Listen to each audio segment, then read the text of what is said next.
Good evening and welcome to Aging with Attitude. My name is Alan Levin and our guests this evening are Betsy Baskwell and Linda Hurlbert. They are board members of the Parkinson Association of the Carolinas. Welcome, ladies, to Aging with Attitude. Thank you very much. Let me start out by asking, what is the mission of the Parkinson Association of the Carolinas? Whoever wants to talk. Well, our mission would be to provide support and resources to people with Parkinson's, their families, and their care partners, both in North Carolina and South Carolina, and through education and collaboration. Oh, I see. Okay, it sounds like a very worthwhile thing. You know, I probably have the general idea of what Parkinson's disease is. I associate it with involuntary tremors, but maybe for our viewers, what is Parkinson's disease exactly? Linda? Parkinson's is a degenerative neurological condition. It's progressive, it's chronic. Basically, it's a process in the brain where neurons are destroyed. These neurons make dopamine. Most people think of dopamine as the feel-good chemical, but dopamine also controls muscle movement and coordination, which is why one of the side effects that you mentioned, or one of the symptoms of Parkinson's, is the tremors. Also can result in rigidity, muscle rigidity, loss of balance, and just basic slowness in being able to move. So. Okay. It reminds one thing you said, destruction of brain cells. Yeah. Yes. Is that what, yeah. It kind of reminds me of Alzheimer's disease a little bit, where that also occurs in Alzheimer's. But in Parkinson's, I guess it's the part of the brain that's affected. You don't have the memory loss, or maybe you do have the memory loss. Right, you can. It is very similar to Alzheimer's, and the neurons are destroyed, and there's a protein that's left behind. It's different in Alzheimer's. But there can be with Parkinson's, it's a different chemical that's acted upon, the dopamine, than with Alzheimer's. But you can have cognitive impairment, especially later on in later stages of Parkinson's. I see, okay. You mentioned progressive.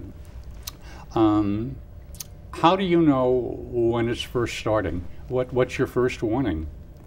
Well, you would have to think about the symptoms that you're having. If you're walking differently, if you feel like your gait might be off a little bit, that might be one of the first symptoms that that you would have. Your balance is off, maybe lack of coordination, a tremor. You can have just a slight tremor in your hands or your arms or even your legs or your face.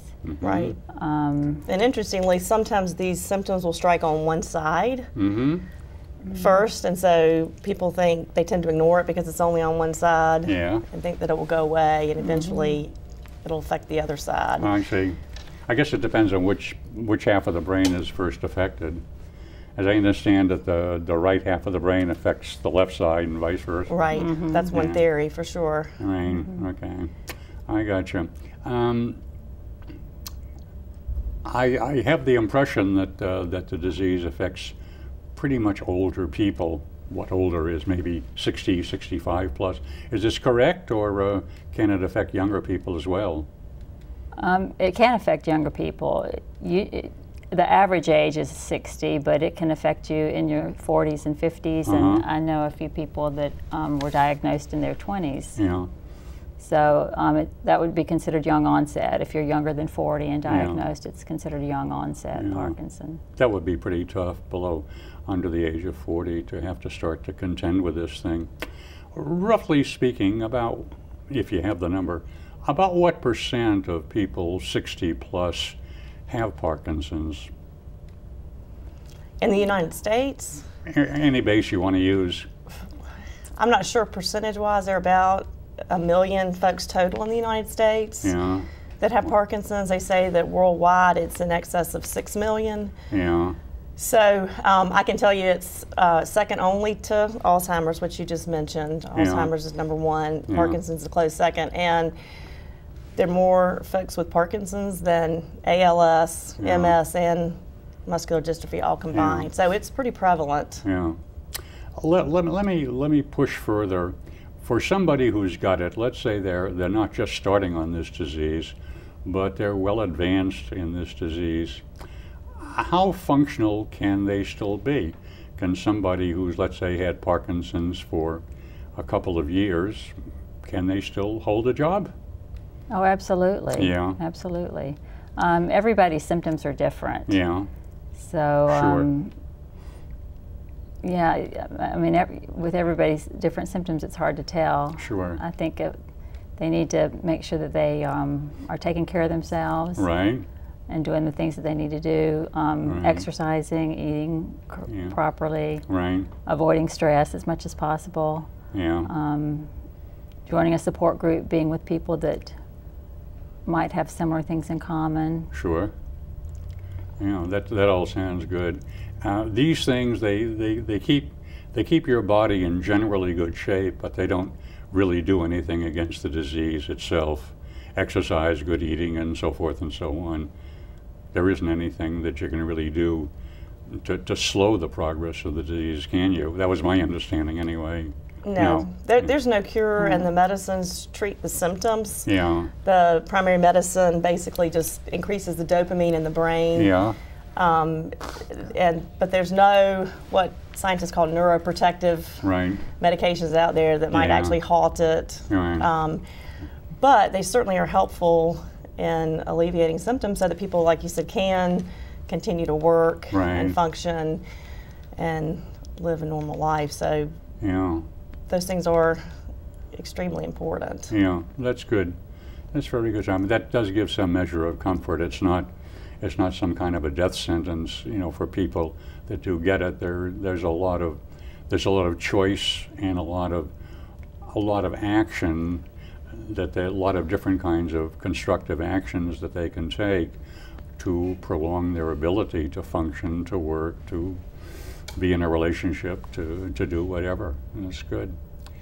Very good. Right. And sometimes the things that they do change. Yeah. They may eventually give up their employment Right. and get involved in other things. Right. My father was like that, for example. He had Parkinson's, and there Yeah. came a point where he did not work in his business, but he Right. volunteered a lot, started his own nonprofit, and was Right. able to be very active Right. that way. Yeah, I see. You may not be able to continue your job as a longshoreman, but you can, Right. you can be a math tutor or something like Right. that. Absolutely. Forgive me, I have allergies. In terms of what the Parkinson Association does, you named a couple of things in the general area, providing resource, helping the family. Can you go into a little bit of detail on exactly how and what you do and so forth and so on? Anybody? Well, we're affiliated with a lot of support groups in North and South Carolina. Yeah. We have over 50 now, don't we? Right, in both states. Mm-hmm. And we offer a newsletter, a monthly newsletter Right. that explains upcoming fundraisers or any Yeah. kind of educational seminars that might be available. Right. What else? What about direct connection to sufferers and or their families, apart from the newsletter? I mean, do you have a number that people can call and vent or complain or ask for help? Oh, absolutely. Our office is staffed. Mm-hmm. Lisa Van Rossum is in the office, and we have a new executive director. Uh-huh. Our number is... It's on the crawl, don't worry about okay, it. Okay. Yeah. Anyone can call to get in, just to talk if they need to Yeah. get references, referrals.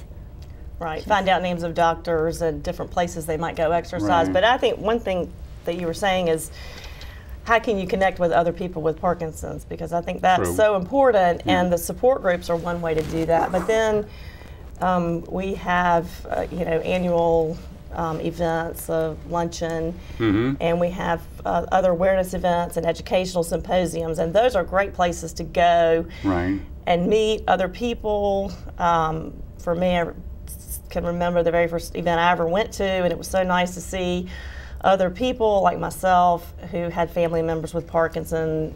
Definitely makes you feel like you're not alone, and you yeah. learn so much from talking to them. So those types of events I think are very important to get yourself to go to. Yeah.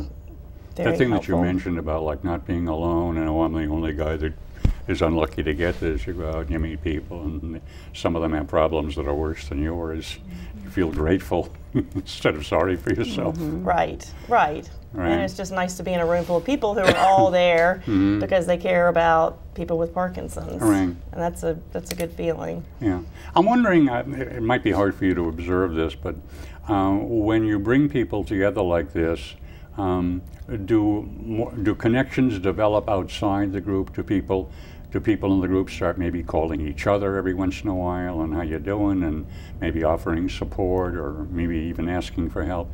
It might be hard for you to learn this if it happens. Any indication that it does? Oh, I think so. Oftentimes it's like an instant connection. Yeah. Because they have that commonality. Right. And they feel like they understand each other, what they're going through. So I think it's an instant connection in many cases. Is a Parkinson Association involved in research on the disease at all in any way? No, we are not. We are not. There are other much larger organizations that raise large sums of money. Okay. Our organization is simply limited to providing the support, providing the resources. Right. You know, we're very supportive of what's going on out there. We're excited about what's going on out there. We keep up with the research and that sort of thing. But our mission is to help people cope with Parkinson's, live the best, fullest lives they can. Yeah, that's great. That's great. We talked about symptom management before. I gather there are some specific medications that deal with specific problems. Is there, for example, a medication that reduces either the frequency or severity of tremors? Is there such a medication? There is a surgery, deep brain stimulation surgery. Oh yeah? How does that work? Is that an outpatient or procedure or an inpatient? That's an inpatient, as far as I know. Yeah. And it's supposed to alleviate some of the tremors. Oh, okay. Supposed to. I get a little reservation in there. Well, I think it does. I mean, yeah. I know a few people that have had it, and they seem to be doing much better. Right. Right. Is the government, is the FDA or other federal agency involved in funding research on Parkinson's? Do you know?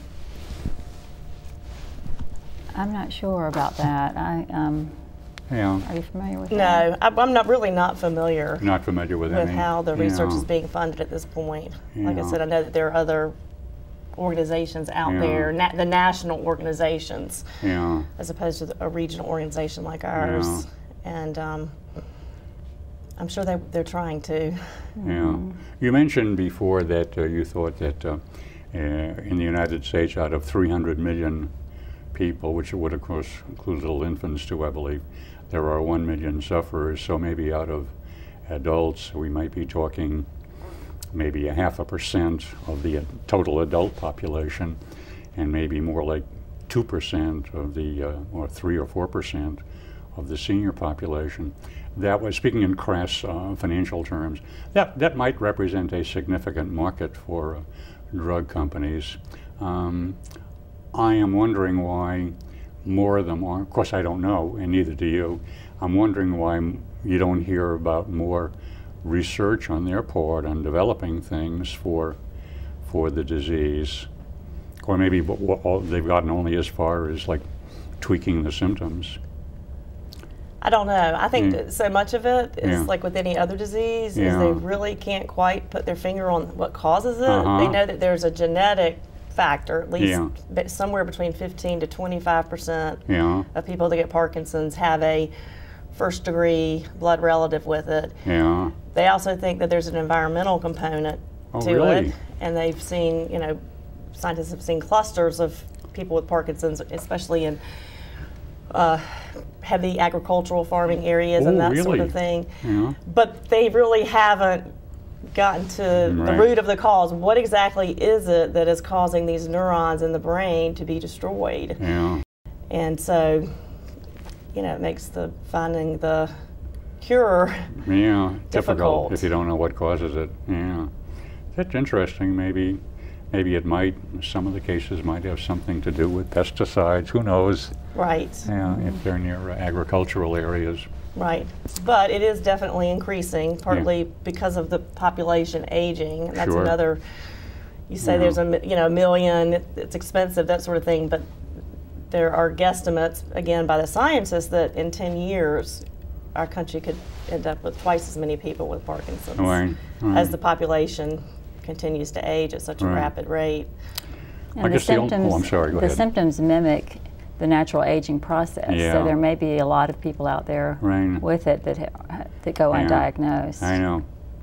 Yeah, I know. So sometimes I'm lying in bed awake at 2 o'clock and I'm wondering, what was the name of that guy who, and I begin to wonder myself if I'm losing like neurons on my hard drive somewhere.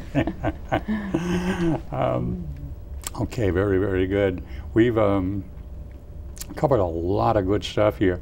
One observation that I want to make is that a disease with 1 million sufferers, we are fortunate that it is not more disabling than it is, that people, at least maybe not in very advanced stages, people are able to bear this disease and function and work and live fairly normal lives. We can be grateful for that.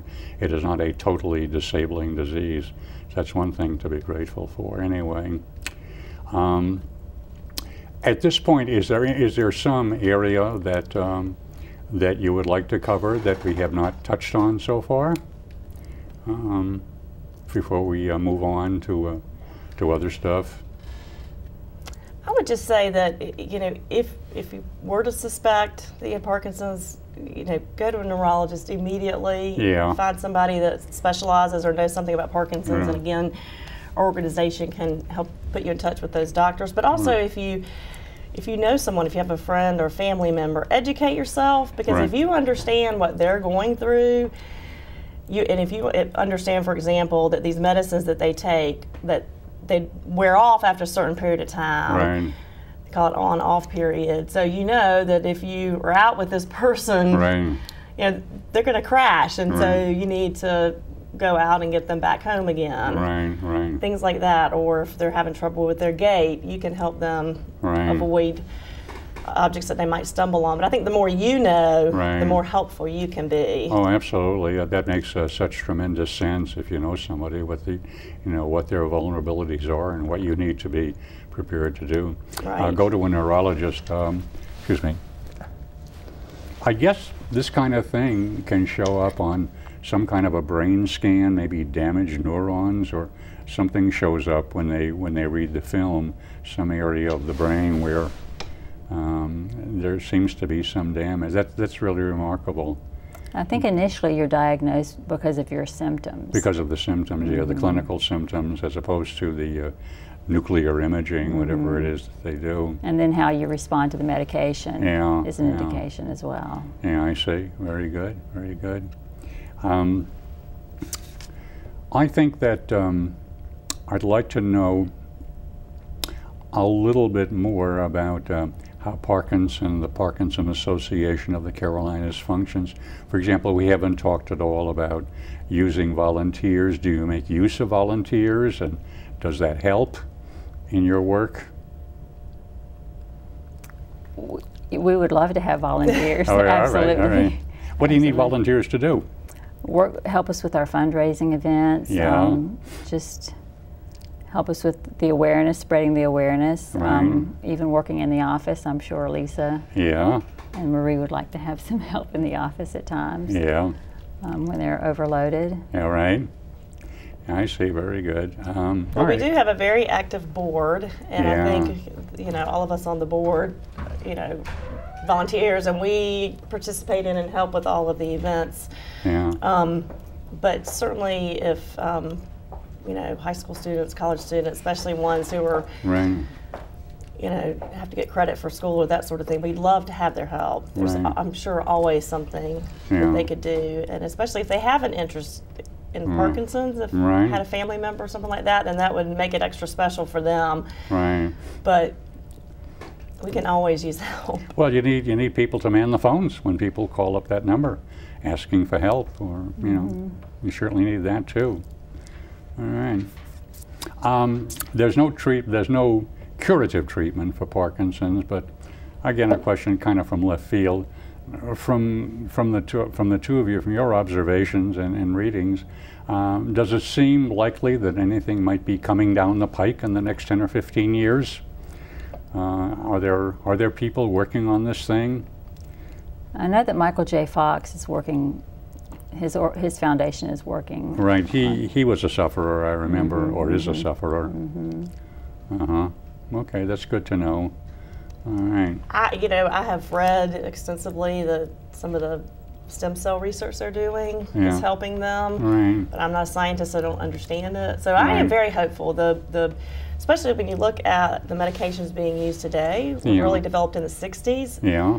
And they're very effective. They have, like I said, a natural wearing off period, but they are effective in giving your brain to create more dopamine. But I keep thinking that in 50 years, it's been 50 years, so surely we can come up with some better medicines. And again, something neuroprotective is the word they use. If they can find something neuroprotective, then at a minimum it would halt the further progression. Right. If not stop it altogether. So that would be the dream, the ideal. Yeah. By the way, this is kind of like really completely irrelevant, but it popped into my mind when you were talking about dopamine. I used to work with prison inmates in a kind of like a drug kind of program where we were trying to help the inmates not go back into drugs when they were released. And I used to do like discussion groups with the inmates, and one of the things I learned about cocaine is that cocaine provides the dopamine or their dopamine-like substance, which is so effective that the brain, shuts down its dopamine factory, which makes you completely dependent on the cocaine until you go through the horror of getting off it. It is interesting that that's how that works and how that creates the physical dependency for the drug. I don't know about any other, I don't know about heroin. I don't think marijuana does anything like that.